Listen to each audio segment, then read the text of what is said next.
혹시 나도 공황장애인가? 집으로 돌아오는 길이었어요.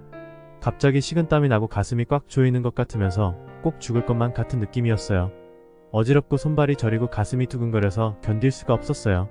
다시 또 그런 일이 생길까봐 불안해요. 혹시 이와 같은 경험을 하신 적이 있나요? 전혀 예상하지 못한 순간에 느닷없이 무섭고 고통스러운 증상들이 나타나지는 않나요? 지하철을 타거나 붐비는 백화점에 들어갈 때면 미리부터 걱정하고 두려워하게 되나요? 위와 같이 강렬하고 극심한 공포가 기습적으로 닥쳐올 때 이것을 공황발작이라고 하고, 공황발작이 반복적으로 일어나게 되는 경우를 공황장애라고 합니다. 공황장애 얼마나 흔한 병인가요? 우리나라 전체 인구의 1.5에서 5% 정도가 일생에 한 번은 공황장애 진단을 받습니다. 그러니까 적게 잡아도 우리나라에만 약 70만 명 정도의 공황장애 환자가 있는 셈입니다. 여성이 남성에 비해 2~3배 정도 발병률이 더 높으며 대개 20~30대 사이의 연령층에서 가장 흔히 발생합니다.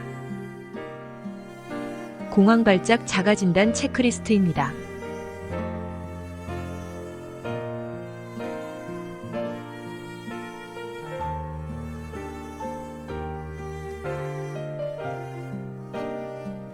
이 증상들 중 4개 이상이 갑자기 나타나서 10분 안에 최고조에 이르른다면 공황발작을 경험한 것입니다. 하지만 공황발작을 경험했다고 모두 공황장애로 진단받는 것은 아닙니다. 위에 열거한 예기치 못한 공황 증상이 반복되고 이후에 또 공황발작이 나타날까봐 지속적으로 근심하고 공황발작 또는 그 결과로 자제력 상실, 심장마비, 미칠 것 같은 공포 등에 이르를 것에 대해 걱정하고 공황발작에 의한 심각한 행동 변화로 출근이나 외출을 못하는 등 한 가지 이상이 적어도 한 달 이상 지속되는 경우 진단합니다. 치료는 어떻게 하나요? 첫째, 약물 치료. 선택적 세로토닌 차단제와 같은 항우울제 약물, 벤조다이아제핀 계열의 항불안제, 혹은 필요에 따라 다른 계열의 약물을 사용하기도 합니다. 둘째, 인지-행동치료. 환자 자신이 능동적으로 참여하는 인지-행동치료 프로그램으로 공황발작에 대한 자신의 잘못된 신념이나 태도를 바꾸어주고 두려운 상황을 회피하지 않도록 행동을 교정합니다. 셋째, 정신치료. 심층적인 상담 치료를 통해 공황 증상의 무의식적 의미에 대해 통찰함으로써 증상을 호전시킵니다. 넷째, 바이오 피드백. 생체 되먹임 작용의 원리를 이용한 것으로 자신의 생리 현상들을 컴퓨터를 통해 직접 관리하고 스스로 조절하는 훈련으로 불안 증상을 완화시키는 프로그램입니다. 공황발작의 양상이 심근경색이나 협심증 등의 심장질환과 비슷하여 혹시나 심장마비로 죽는 것이 아닌가 걱정하는 분들이 있습니다.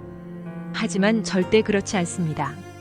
우리 몸의 자율신경 계통에 일시적인 변화가 일어나서 여러 가지 증상을 겪게 되지만 공황발작이 그치면 다시 원상태로 돌아갑니다. 공황장애는 분명 불안하고 불편한 병이지만 그 증상 때문에 목숨을 잃는 일은 일어나지 않습니다. 다만 치료를 하지 않는 경우 계속 재발할 가능성이 있으므로 무척 힘들고 불편할 수 있는 병입니다. 다행히도 적절한 치료를 했을 경우 대부분 호전될 수 있다고 합니다. 그러므로 전문가의 도움을 받아 체계적으로 치료의 두려움과 고통으로부터 벗어나 건강한 삶을 되찾으시기 바랍니다.